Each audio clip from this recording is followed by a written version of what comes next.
Welcome to the Scott Holland Podcast, Willie Fritz Emergency Edition. Normally we come on here, I think it's kind of our deal on this show to come on here and talk about a lot of different Houston Cougar topics. I think we are completionists. We are people I think do a great job covering Houston Cougar athletics from top to bottom. And we actually, in this coming week, we have a number of non-football stories that we're going to talk plenty about here. But today, it is exclusively Willie Fritz, officially as of this morning here on Sunday, December 3rd, the 16th head football coach of the University of Houston's team. Dustin, what was your instant reaction? We had kind of all three of us had some lead up. Like, it wasn't like, oh my God, out of left field, Willie Fritz. It's like reported by pretty reputable journalists prior to that. But still, once you saw it official, like, what were your first feelings seeing the next Cougar head football coach?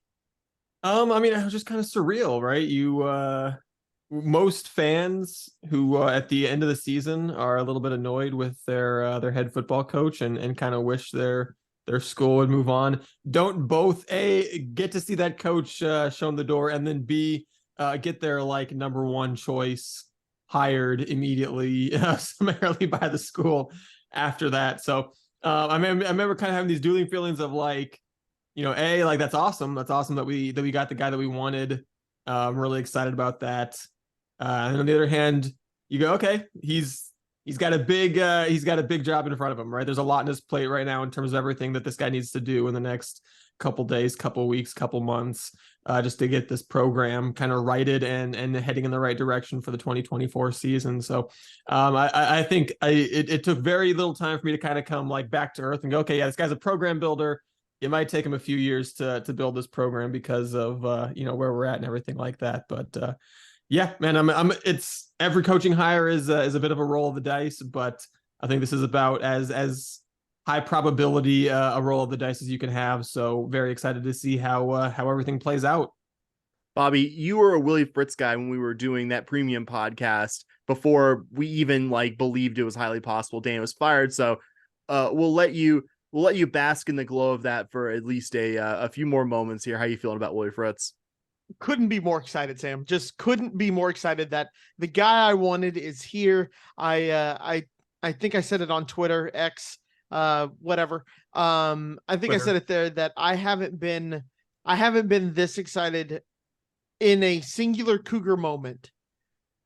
Actually, I'm sorry, I take that back because the Peach Bowl was bigger than this. But Herman putting the hat on the field after Ohio State wins, throwing up the Cougar ball. We got the guy we wanted. We got our number one choice. We got the guy who we set out. We said we wanted this guy and we got him.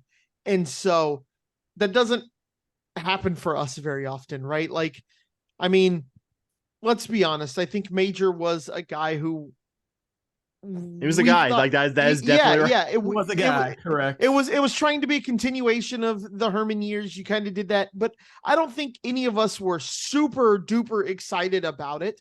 And with Holgorsen, I think that was such a shock to everybody that we didn't really grasp the idea that we just took a P5 coach. But then at the same time, we were kind of like, yeah, he's been okay at West Virginia. I think we were more excited that we took a P5 coach rather than the coach we were getting. And now we're excited about the coach we're getting. Herman, when we hired him, Herman was like the top guy, the top assistant that a lot of programs wanted. And we knew a lot of G5 programs knew they wanted him. And we knew we got our guy. We knew when we started that process, like, holy moly, we got the guy that we absolutely wanted in all of this. No compromise with it. And it feels the same way this year. And really there were some jobs that opened up that you kind of go, hey, maybe we're not going to be the top spot. We're not going to get our top guy. We're, A&M, maybe had gotten Trailer, right? We thought maybe them. Baylor may have gotten one of the two guys. If they go the way that we probably thought they might go, we don't end up with Willie Fritz. We don't end up with Trailer. And we're in a situation where we're grabbing a good candidate, but probably our third or fourth candidate. We got our top guy. We got either our top guy or our top two guys, and we were held back by money with UTSA. But other than that, I'm beyond excited. Yeah, I think we haven't seen a market consensus that U of H made an absolute home run hire like this since, like you said, Bobby, since the Tom Herman hire. And I think that doesn't win you any games. That doesn't doesn't change anything materially about the 2024 season. If I had to guess, I would love to be wrong on this one. I'd love to be wrong on this one more than I'd love to be wrong about a lot of the stuff I've said in this show, but don't think this is going to be a Tom Herman 13-1 kind of situation. We're going to probably take a humbling look at some point during the show what awaits Willie Fritz in 2024. Spoiler alert, it's not easy. It's not a schedule that winning a lot of games against is going to be an easy task for the first year head man. But, and I think we're going to get to his specific bio, but like, it's a guy who's won at every level. It's like, it's not a guy who's gone to, heavily resourced programs and continued. You could go to several different programs that Willie Fritz has been and make the case that nearly every one of them that Willie Fritz was either maybe their best coach in modern history or somebody who was a positive, transformative coach in an important period. That I think is just, it's a really incredible. It's a guy who's won 67% of his games and he's coached nearly 400 of them in college. Like that is a proven football coach. And that's just what we needed. It was very clear, like we've talked about time and time again, that things had irreparably soured between this fan base and the previous staff here. So I think we were just excited to get a clean slate there. And like you said, Bobby, I think we would be similarly as positive if Jeff Traylor was the guy we were talking about right now. I think if either one of those choices get made, you're going to have your outliers here and there. They're just like, I hate Willie Fritz because I don't have any conception of Tulane football being really terrible before he got there. I hate Jeff Traylor because he didn't recruit Frank Harris, ignoring the fact that he did a great job putting great stuff around Frank Harris when he was there. Putting Frank Harris in a position to be as successful as Frank Harris has been. Yeah, kind of a roundabout way of saying that I think both guys would have been very good hires, and I think both guys would have been really the only candidates that this fan base would 100%. Like, I'm not saying there are other candidates that we couldn't have eventually grown to like. I mean, we talked about 10 of them in the instant react to Holgorsen getting fired, and I think to varying degrees, we're like, okay, like, all 10 of them are better than having Dana Holgorsen back for 2024, but like the remaining 8 wouldn't have gotten nearly as positive reaction as Traylor or the guy we're talking about as the Houston Cougar head football coach. So guys, you know what else is guaranteed to get a positive reaction? What's that, Sam? The incredibly comfortable wearables at Charlie Hustle, charliehustle.com. Supporters here on the show, got to mention our friends there. You can obviously partake in just the awesome codes they have for important times of the year, like their Cyber Monday, Black Friday, which is now passed, but there's a good chance you're going to find a good deal at Charlie Hustle. But even on the weeks, I believe you Christians call this ordinary time, Bobby. Even in the ordinary time parts of the year, although I know we're getting to Advent now and all that fun stuff.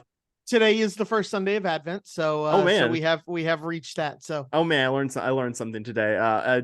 But me too. Even when Charlie Hustle isn't running one of their many incredible promos, you can always use our promo code SHP15, SHP15, like Scott and Holland podcast. You're going to save 15% on an incredibly comfortable selection of Houston Cougar t-shirts, crew necks, and hoodies. Just awesome stuff. I was out doing athletic stuff yesterday I think it was 45 degrees when I first started playing out there, and I was rocking for my first match my Houston Cougar Charlie Hustle crew neck. Did a great job being breathable while I was doing something athletic, but also being incredibly comfortable. Really great clothing, really great designs. They're going to catch the eye of Cougar fans and non-Cougar fans wherever you go. So that's Charlie Hustle, charliehustle.com. So I wanted to, I think we generally, like when we talk about things, whether it's a game, whether it's a news event, we kind of talk about how it happened. So I want you guys to jump in here if you felt ignoring something or as you see fit, but figured we'd at least talk about the news as it's come to us in the last, I think this would be 5 days since we potted about it. We talked Tuesday night on our regular show about where the news was then. So when we were last together, the state of the news around this vacancy was UTSA head coach Jeff Traylor. He had just interviewed for the job. You saw other names thrown out there, maybe names that really didn't end up in any serious way being connected to the job. Shout out to Randy McElvoy, who through this weekend was still mentioning Cliff Kingsbury. It's just like, my guy. Like yesterday. Yeah, yes, it was yesterday. It was yesterday. It was like yesterday late. Like Cliff Kingsbury's also there. And I'm like, is he? Is he though? Like, I mean, he is an adult that can put in an application to a public school position. I mean, like the three of us could have put in an application for the job. It has to be publicly listed. Doesn't mean either of us or Cliff Kingsbury has snowball's chance in hell, but I guess neither of us have any of us have agents that Randy McElvoy's trying to curry favor with. So I guess we got to work on that between now and the next cycle. And to be fair, Cliff had a better chance of getting the job than we did, but not much better. Not by a huge amount. Not by a huge amount. Yeah. Not that a sports reporter should be mentioning. Yeah, just like come on, buddy. Is getting tight with Cliff's representation that important to you? Whatever. I guess I'm not the Channel 2 news sports director, so I can't speak on his job there. But I think by Thursday or somewhere in the later point of this past week, I think it was becoming pretty clear that, okay, if U of H was going to name Jeff Traylor, or U of H really was just like, oh yeah, Jeff Traylor's the guy, probably would have announced it. And the news consistently seemed to be that U of H wasn't going to do anything until the weekend. They mentioned, Willie Fritz obviously playing in the AAC championship game with Tulane against SMU. I think also wouldn't say this guy was a super credible, but I would say this guy was a more credible candidate than Cliff Kingsbury. Also, I saw a couple token mentions of Barry Odom, who was playing in the Mountain West championship game with UNLV against Boise on Saturday as well. So that kind of became the consistent picture. And I think it was a San Antonio TV news guy, Don Harris. He wasn't the first one to break the hire, but he was the first professional media person to say on the record what ended up actually happening, that U of H was planning on naming Willie Fritz, Tulane's head coach, the Houston coach, sometime after Tulane played in the AAC championship game. Saturday afternoon, you had Joseph Duarte and Sam Kahn both reporting that U of H was very close to hiring Fritz. And the timing of that right before Tulane's conference championship game sucks. I think we all agree on that. And that's not a slight to Duarte or Kahn, because those guys are professional journalists whose specific job is to break the story as soon as they have confirmed its veracity. You have to. Yeah, of you course. You have to. Yeah.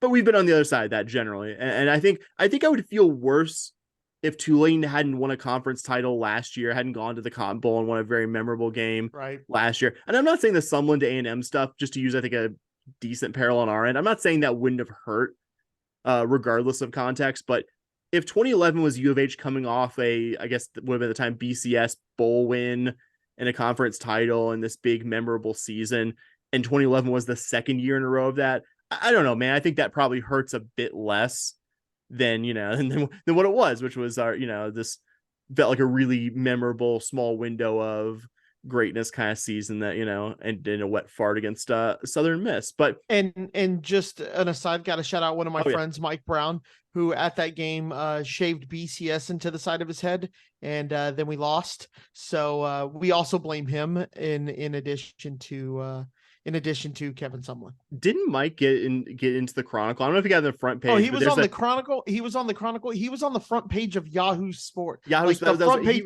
not just sports, where he was like Yahoo doing like in general.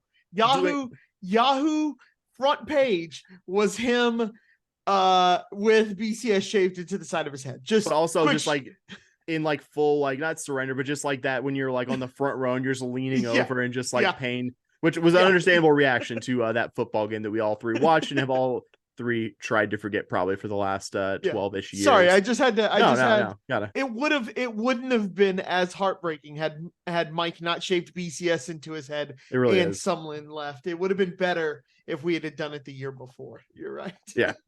And basically this morning the media floodgates open. Every national college football reporter was reporting that Fritz would be U of H's next head coach. Fritz ended up addressing his Tulane team this morning and is expected to be at U of H, I think in like, I'm doing the math here, like I think it said 7-ish to address the team. Yeah, I was like, I'm waiting for the tweet that's like, Willie Fritz has been delayed because of an accident on 59 or something like that. He's here. He's experienced issues. Something. No, but yeah, and you've seen this morning Fritz 610 290 interchange. Ever since they redid it, it's a bitch, man. Oh yeah. But so yeah, and you've seen Fritz is giving kind of an introductory quote. I think the press conference will be tomorrow, 11:30. I saw, right? 11:30. I think it might have been doors 11:30. Thing at noon. Doors 11:30, 12. But you've already seen like the various introductory quotes from Dr. Couture, from Chris Pesman, from Fritz, and so I think that covers everything from the past week or so. Did I miss anything, guys? No, I think that's a pretty good timeline of how things went down.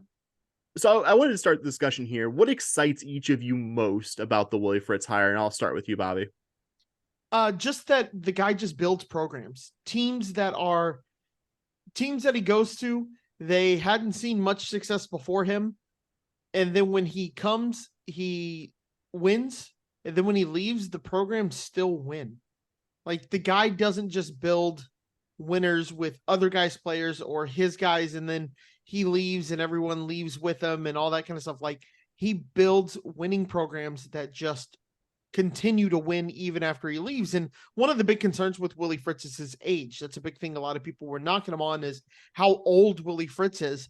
And if he's going to do that, if he's going to be here for the reported 5-year contract and he's going to retire after that, after 5 years at 68, that seems like a really logical thing to do.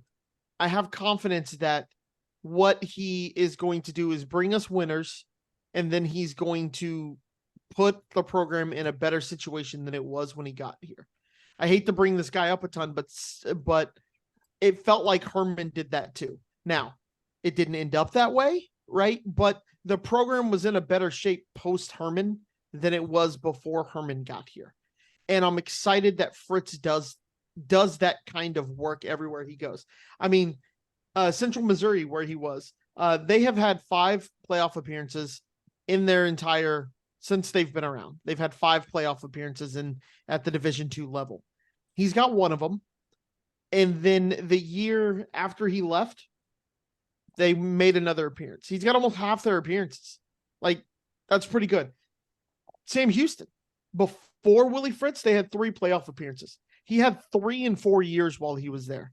And Sam Houston State hasn't looked back since. Sam Houston State's a national contender, or was when they were at the FCS level every year. They just were. And even then, it allowed them to transition to the FBS level. So he just builds winners. Georgia Southern, he oversaw their transition to FBS. Was it like the smoothest thing in the world? Not necessarily, right? They didn't step up, but I mean, he won his conference title the first year in FBS. That's pretty good, man. That's pretty good. Everyone was talking about James Madison this year, about how they went undefeated and how they should be able to play in a bowl and play in their conference championship game and all that. Willie Fritz did that. And look at Tulane. Tulane, terrible before they got there. And I know you guys have some stats on that. Terrible before he got there. And they're in a much better place than they were before he got there. So it's hard not to get excited about that. It's hard not to get excited about the fact that we have a coach who builds programs. He doesn't just build winning teams, he builds programs. That's what has me the most excited. Yeah, I think what's exciting for me is just kind of like Bobby said, he builds programs, and he does it in what feels like such a sustainable, like reasonable way. You know, it's not like he's not going to programs and just being like, I'm the offensive guy, we're going to score 1 million points and hopefully the defense can keep up. And he's not, going the opposite direction of like, oh, we're going to have a lockdown defense and I'm just going to, forget about the offense and whatever happens. He's not I'm going to just, go through the portal and screw traditional high school recruiting. He's not oh, darn kids these days and their player agency. Like he builds through the portal. He builds through high school recruiting. He's building the relationships with local coaches to do well in both phases. Has had success on both sides of the ball at Tulane. And kind of like you said, has won at every level up until this point. And sure, he's never coached at the power conference level before, but we can have a little bit of humility, right? We're Houston, right? We're not as much as we have to hire, Nick Saban or Kirby Smart or whoever, someone that's just been a dominant P5 head coach and is still on the upward trajectory.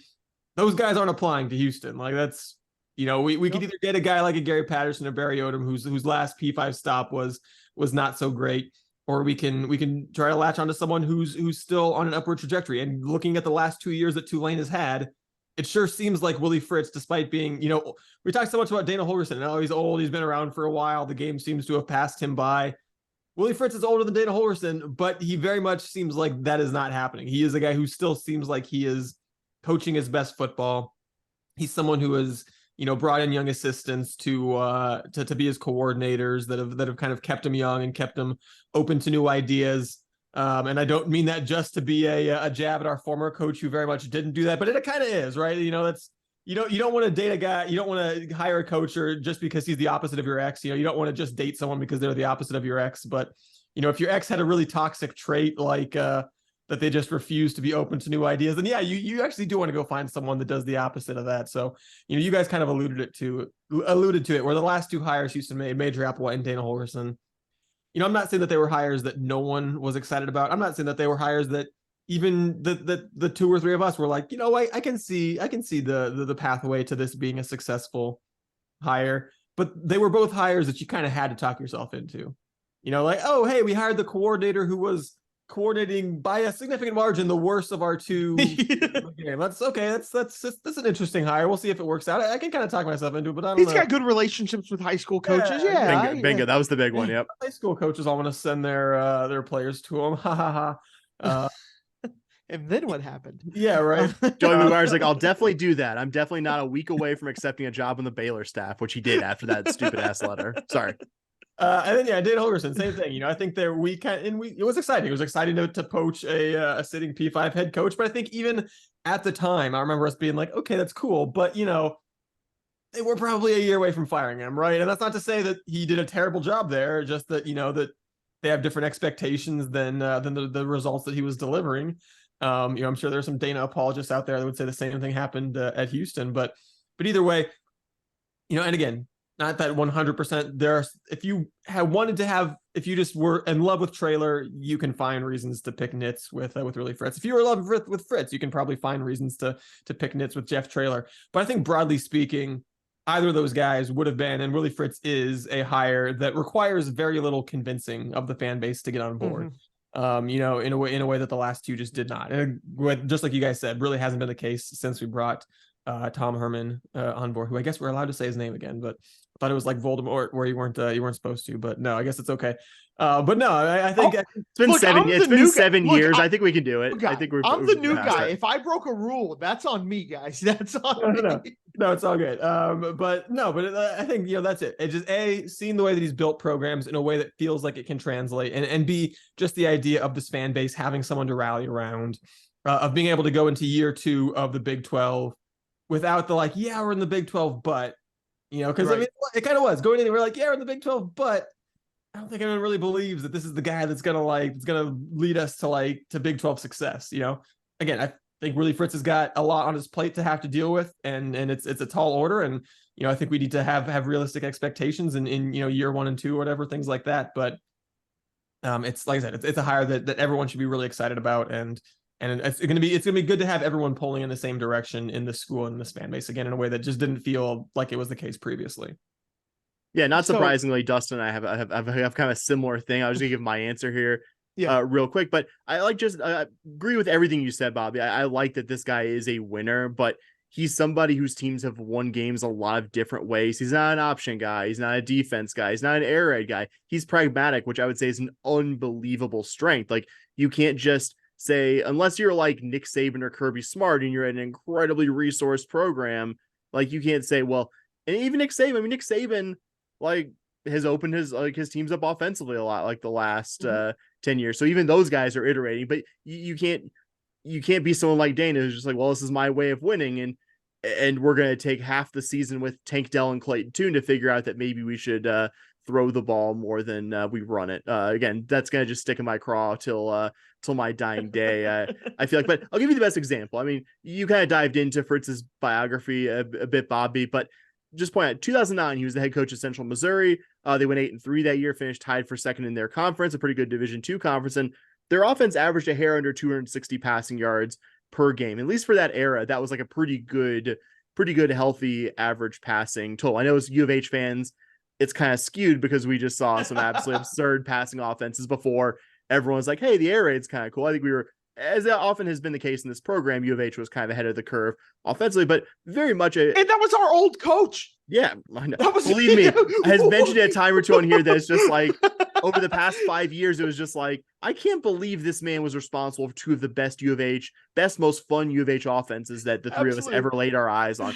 Offenses that made us love this program and just like really like this many years. Anyway.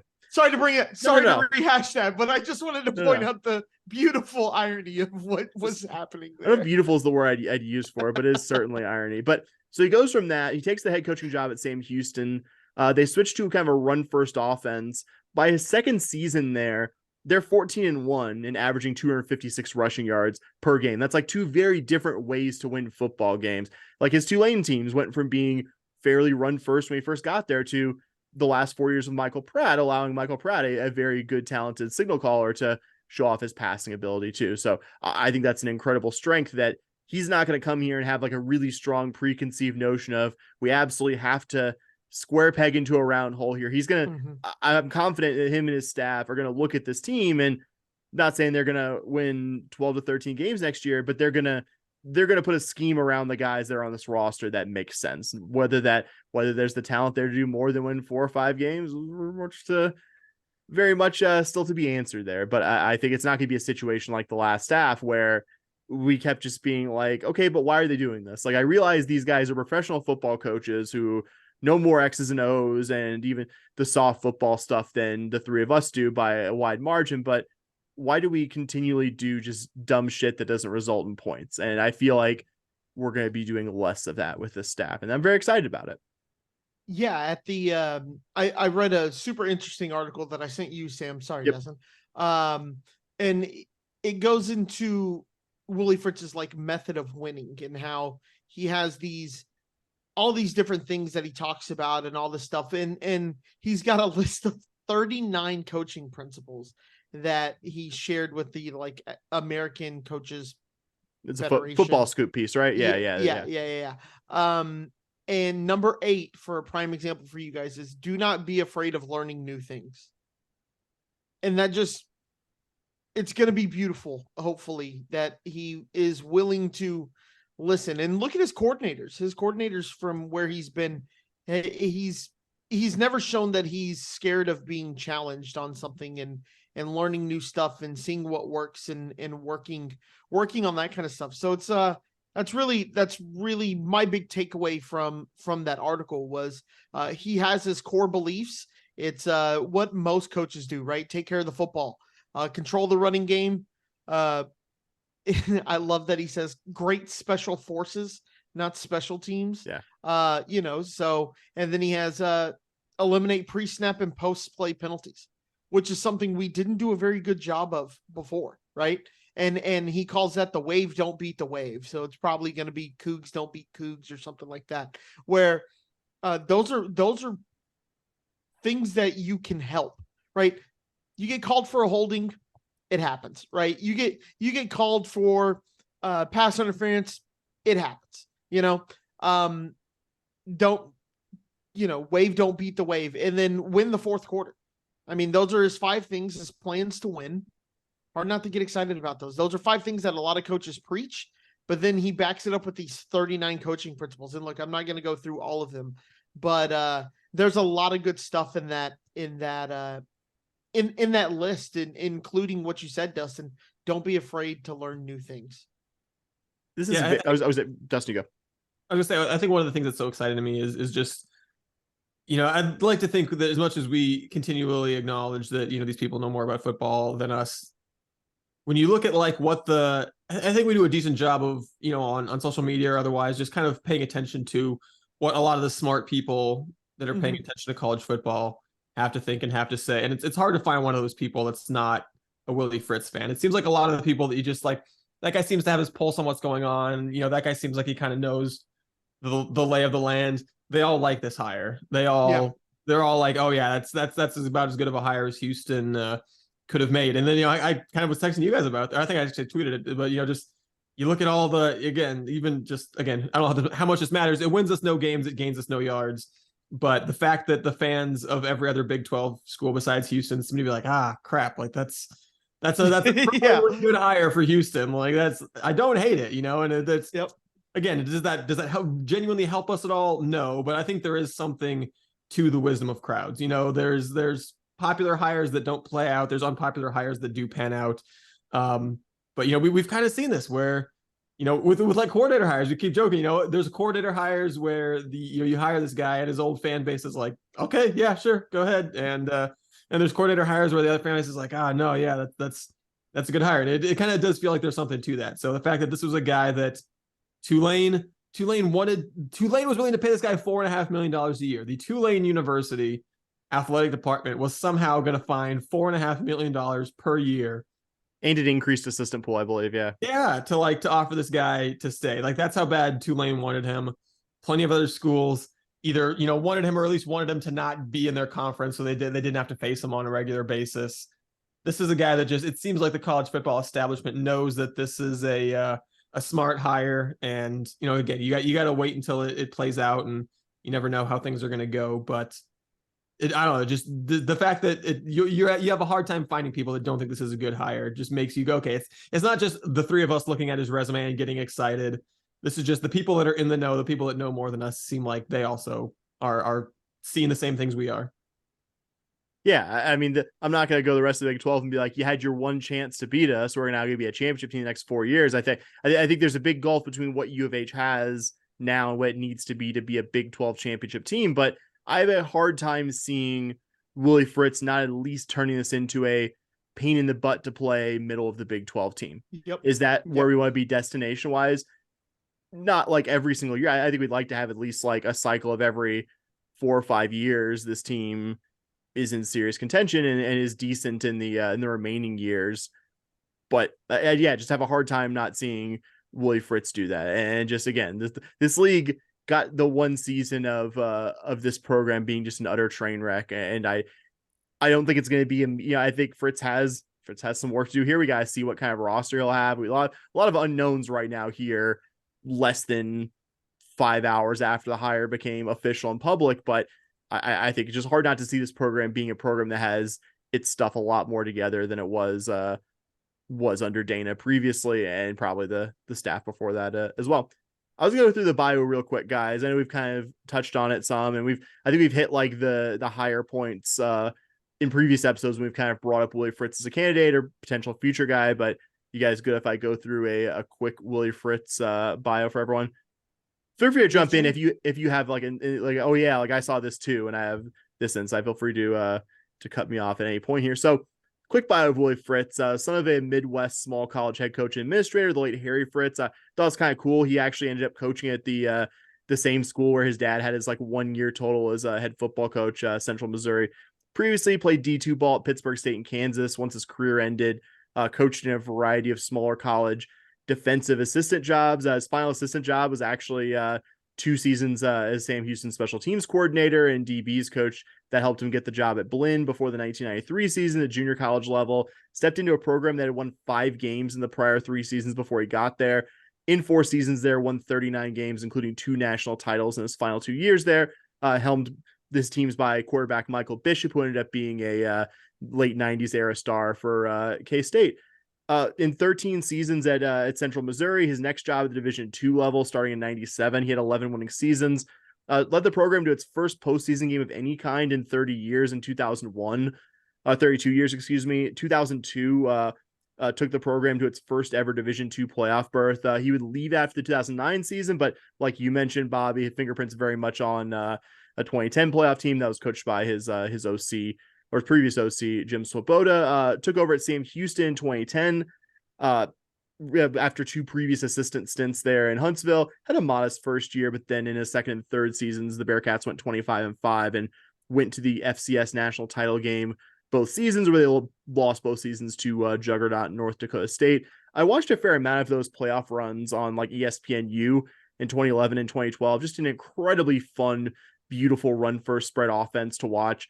A lot of it, they had this really incredible, I think he's still playing in Canada, actually, a dynamic running back named Timothy Flanders, rushed for well over 3,000 yards and 40 touchdowns in those 2 seasons where they went to the national title game. Up there really with those early 2000s to, I guess, mid 2000s West Virginia offenses with like Steve Slayton and Pat White, just incredibly explosive and fun, but doing it through the ground game as opposed to what we're used to as Cougar fans to the passing game.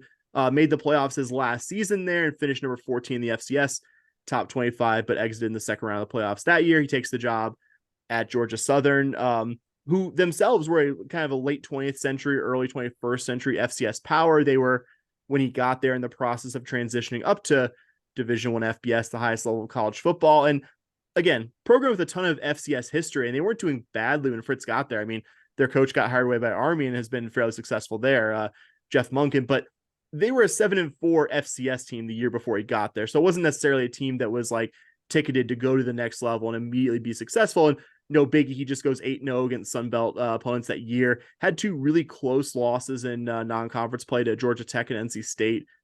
as well. They weren't bowl eligible that season, but he got them to their first bowl in program history the next year. They went 8-4, left before their bowl game for the Tulane job, who Tulane gave him a pretty sizable raise and increase in salary pool. Whereas that sound familiar here now? But took probably longer at Tulane to build than maybe the other places, though.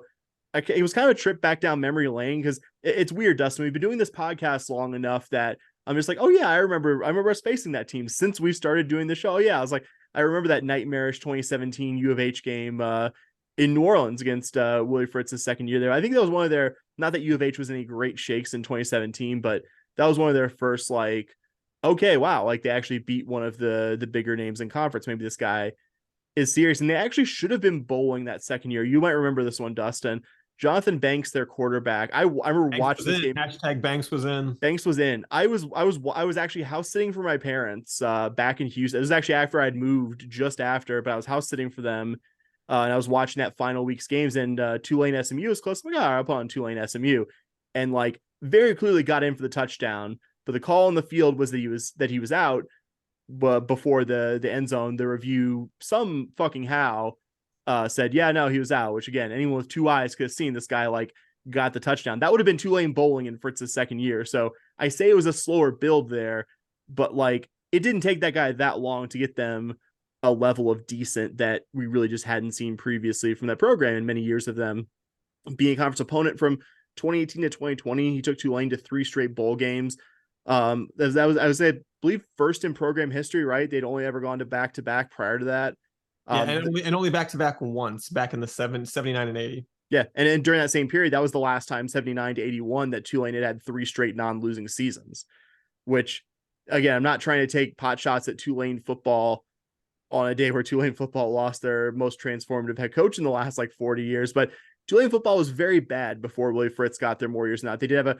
They had 12-0 season in 1998 under Tommy Bowden, who promptly took the Clemson job, and they had some like a bowl season here or there, but just a pretty woebegone football program. And yeah, even I will say the Green Wave did take a step back in 2021. They went 2-10, but I feel like some very important context there is that Hurricane Ida hit Louisiana literally the week before the football season. Tulane had to spend over a month living and playing away from New Orleans, and I remember week 1 they pushed Oklahoma to the absolute brink. Mm-hmm.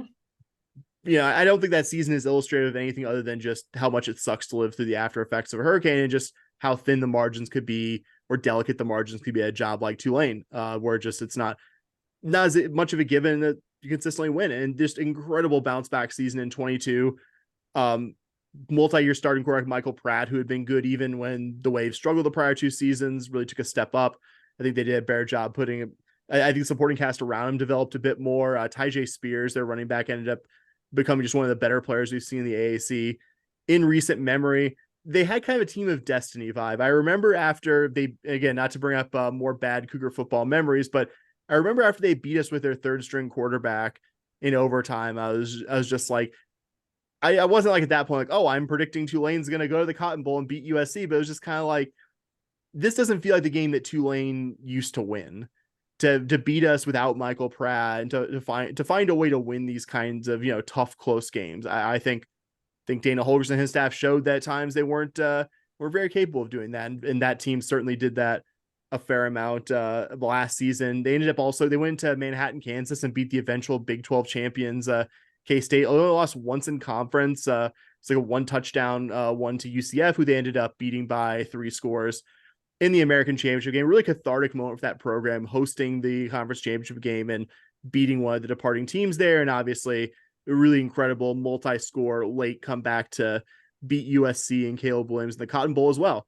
And I think U of H fans can understand, as well as any fan base, how hard the season after the big season was. Case in point, all of our seasons after the big season this century. And that Tulane went out there. I think it wasn't as sexy this year. You didn't have Tyjae Spears, who was playing for the Titans this season, lost some key defensive guys as well.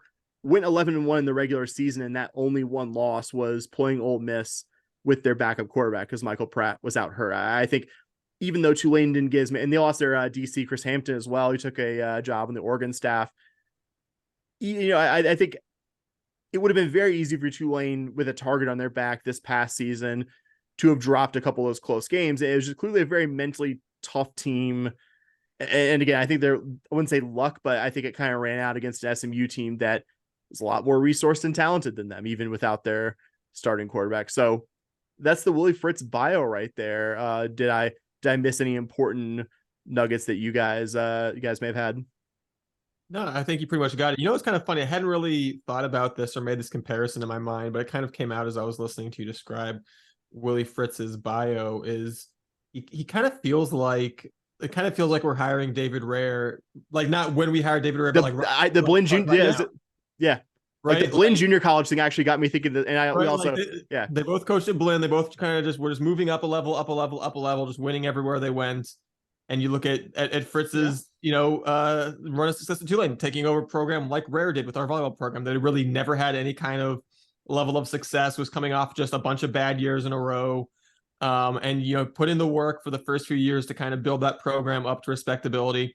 And then the last 2 years really paying off, same as the last 2 years have really paid off for Coach Rarely in the volleyball program to a couple of NCAA tournaments and 3 NCAA tournament wins over the last 2 seasons. So yeah, I hadn't really put that comparison together until like as you were talking just now, Sam. But I don't know, that analogy only makes me even more excited about the hire, because man, if you're looking at this is going to be similar to hiring Coach Rare. That's a pretty lofty comparison, and I'll take it. And something I would love him to emulate the kind of success that Coach Rare has had. Yeah, no, I really like that comparison.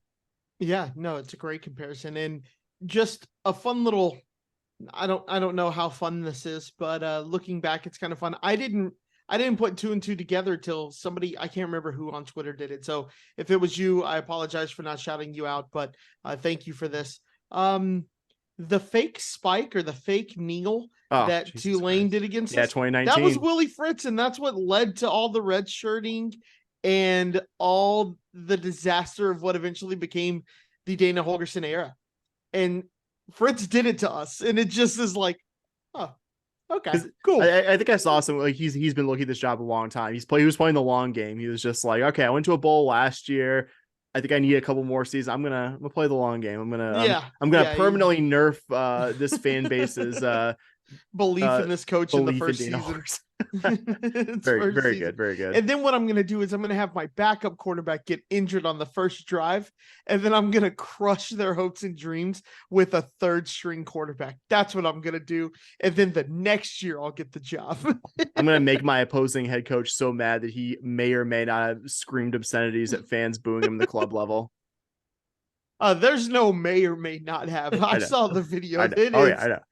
Man. Well, you know what? Say what Willie Fritz is not going to, I guarantee you, wins and losses, stuff like that, way too volatile to predict now. And we don't know who's going to be on this roster next year. Don't know what his staff looks like. Don't know a lot of things at this juncture. I know we're not going to come back on here and talk about Willie Fritz at press conference, be like, I ain't taking responsibility for that.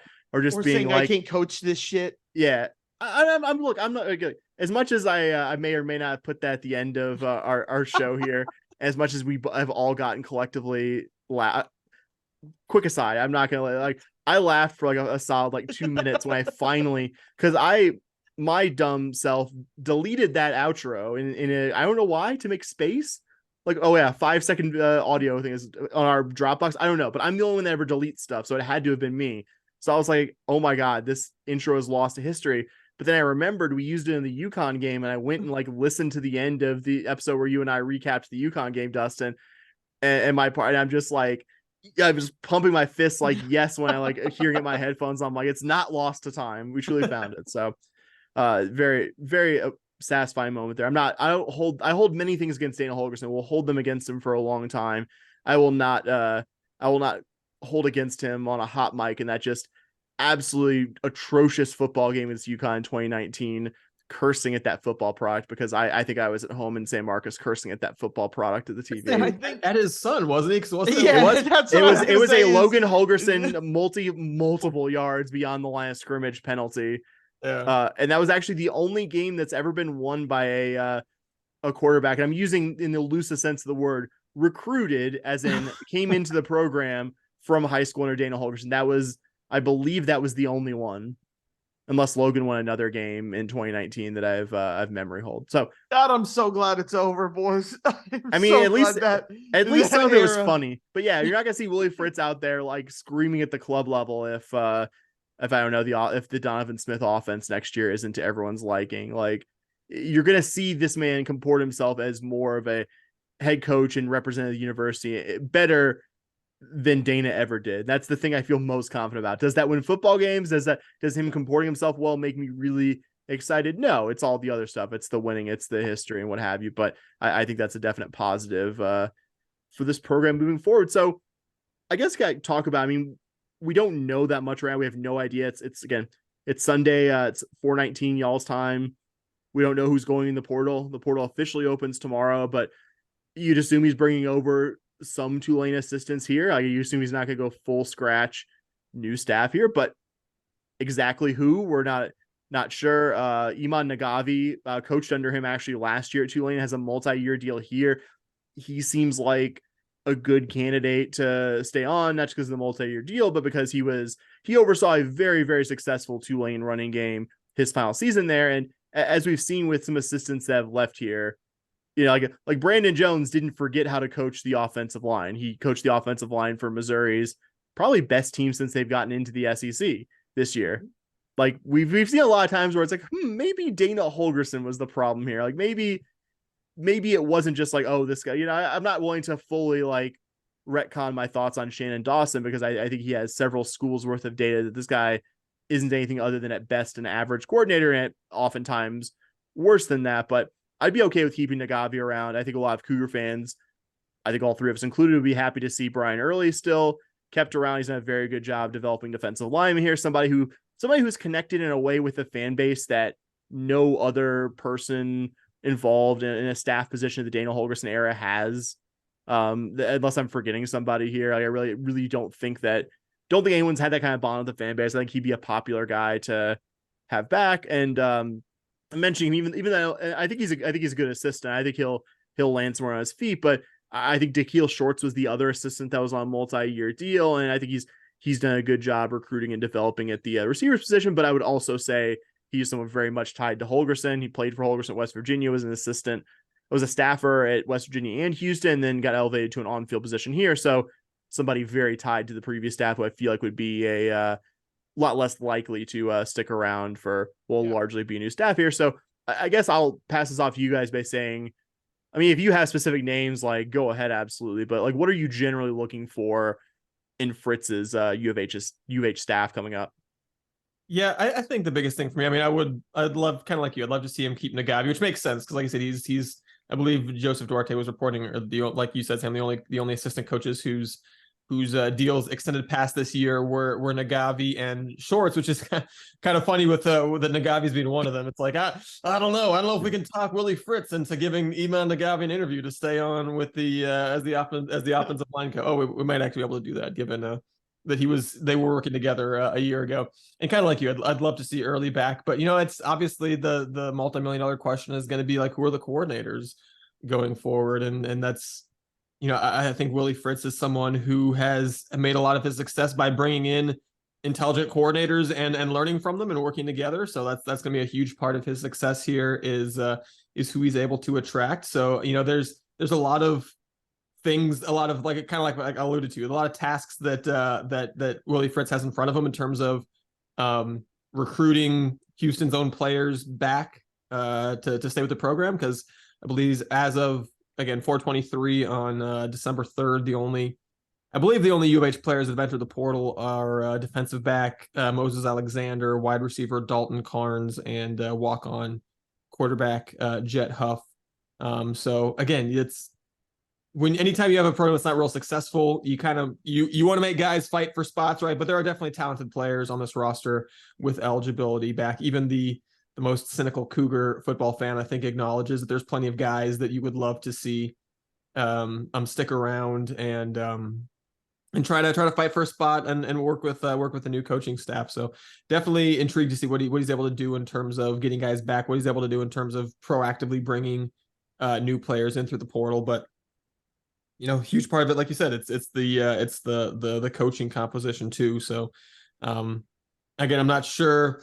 I should have done a little more prep this episode to know like who his coordinators were at Tulane this year and if it seems likely that they'll come over. But you know, I think now that we know that we got the head coach, that is the next like multi-million-dollar question though, is okay, who are his coordinators going to be coming into next year, because we've seen the last 2 years how much coordinators matter, and that you got the wrong guy, it can make the whole thing come crumbling down. You bring someone in that's just kind of a yes man, it can make the whole thing kind of come crumbling down. So definitely keen-eyed, and don't yet have the short list of guys the way that we kind of did for head coach right away, in terms of who I'd like to see. But going to be very intrigued to see what are the names he's able to pull. And we saw U of H with Dana, even when we were still in the American, saying, hey, we're not only gonna pony up the money to get Dana here, we're gonna pony up the money for a pretty hefty assistant salary pool as well. And you'd like to think that part of Willie Fritz making the decision to come to U of H as quickly as he did was that U of H gave him assurances that they were gonna be able to do that for him as well, and be able to sufficiently pay his assistants to bring in the guys that he wants as well. So but yeah, that's definitely the next multi-million-dollar question is who are those coordinators coming in. And would love to see Early and Agabi as well, but I think certainly first and foremost it's who's your OC and your DC.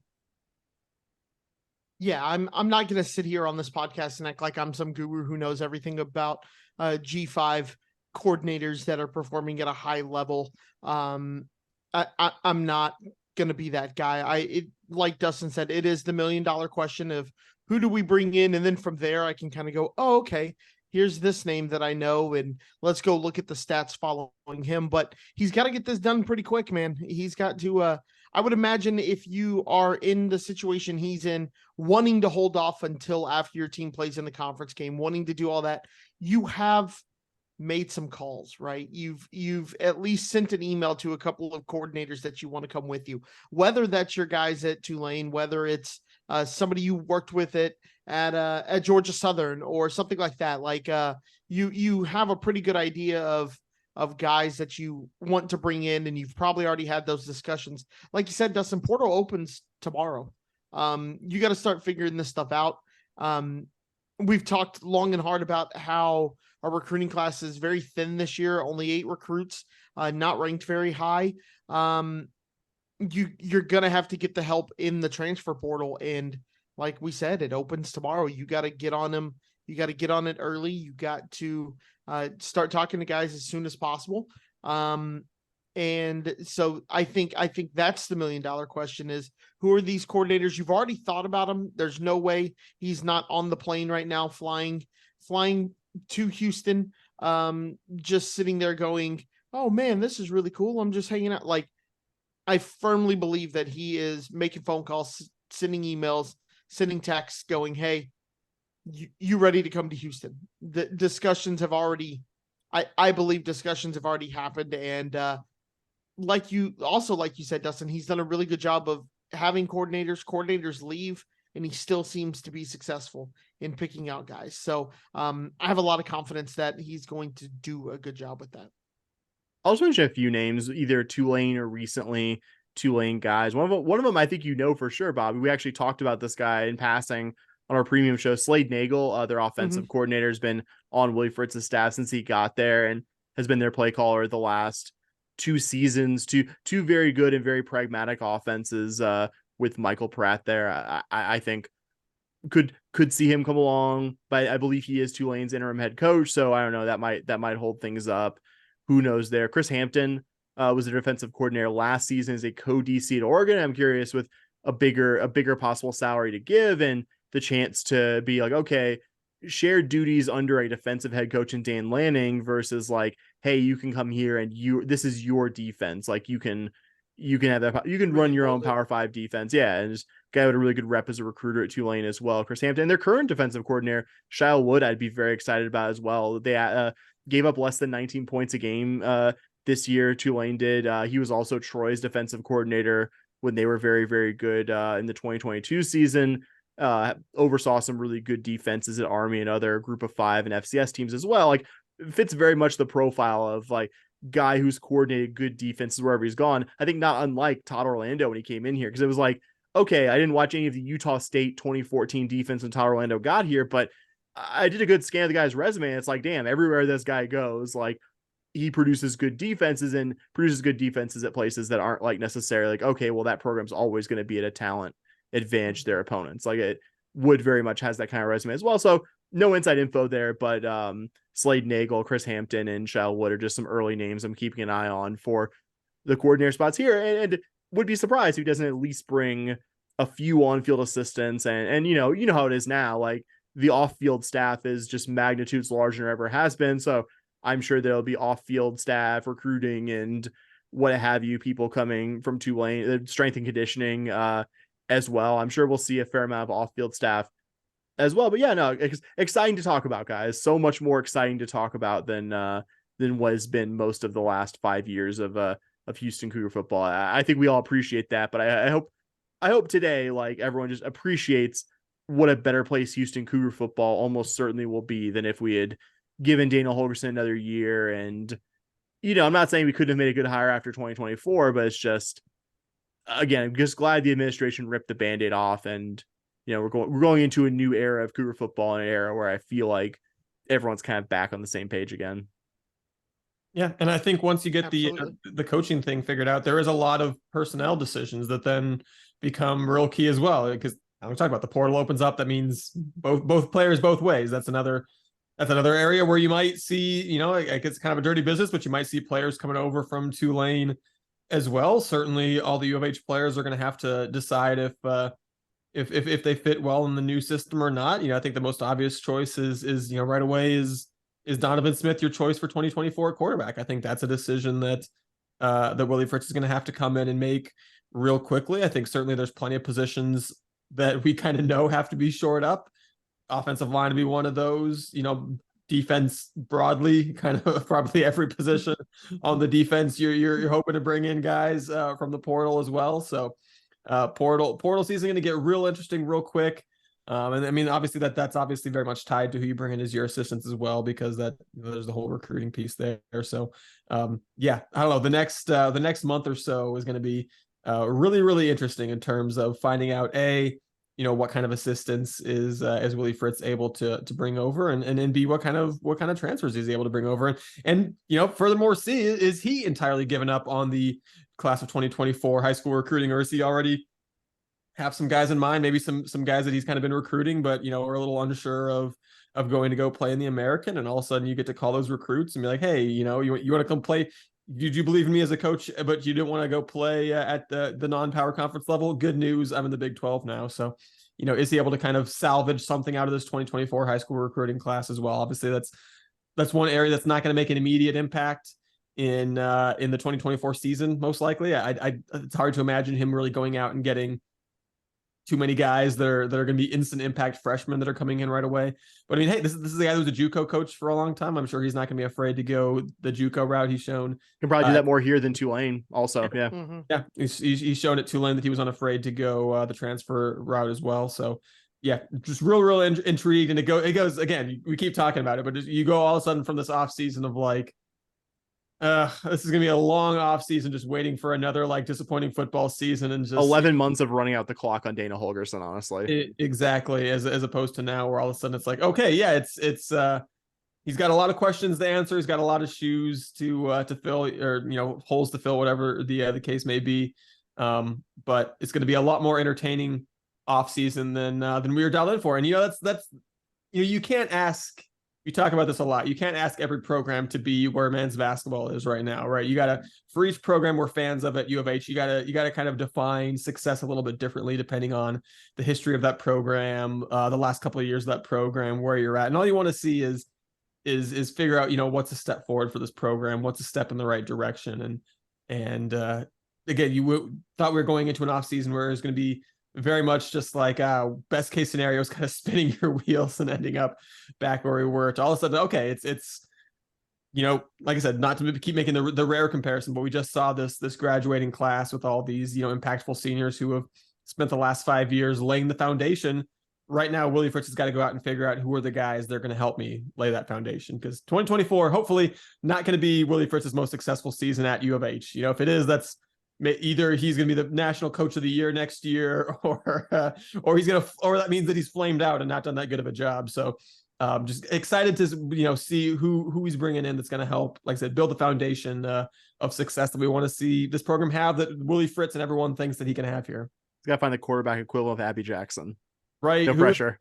Who's your Abby Jackson at quarterback, or Andy Cook, I guess, because the setter's the quarterback. That's true. Yeah. But we'll see. I was gonna say real quick before we I think it's worth grounding. We're very excited. We're all very excited for good reason. If you're listening, you should be excited about Willie Fritz being the Houston Cougar football head coach.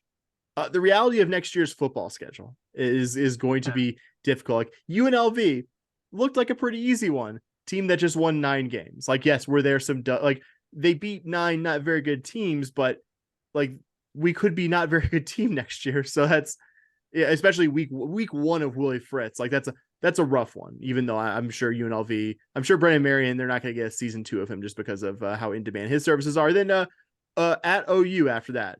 As much as OU has looked maybe a little more vulnerable than OU historically, I don't know, man. I don't know if 2 weeks into Willie Fritz, we're going to have a team that's capable of doing more than maybe giving like a good puncher stance. Really, for me, the first test of the Willie Fritz era is going to be I think it's week 3. It's the third non-conference game against Rice. And just seeing, because, again, I am somebody who is going to be perpetually skeptical of Mike Bloomgren and his achievements there. But factually, this is their first bowl team that didn't get to a bowl because they were good at school and like 8 or 9 years at Rice. They'll be coming off their best season in a good long while. They've actually gotten a chance to, because JT Daniels got hurt and is now medically retired from football. They actually got a chance to kind of figure out their quarterback position post JT Daniels. So that in week 3 for me is going to be that first real test. Like, I want the Cougars to go out there and fucking avenge that really just unpleasant game at Rice Stadium this past season.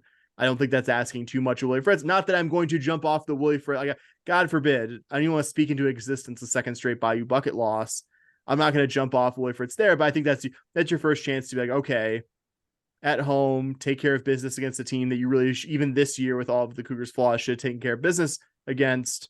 Okay, that's good. We're back somewhere. We're in a better place than we were, even if this team is going to look a lot different. And then in conference, you got like Baylor at home.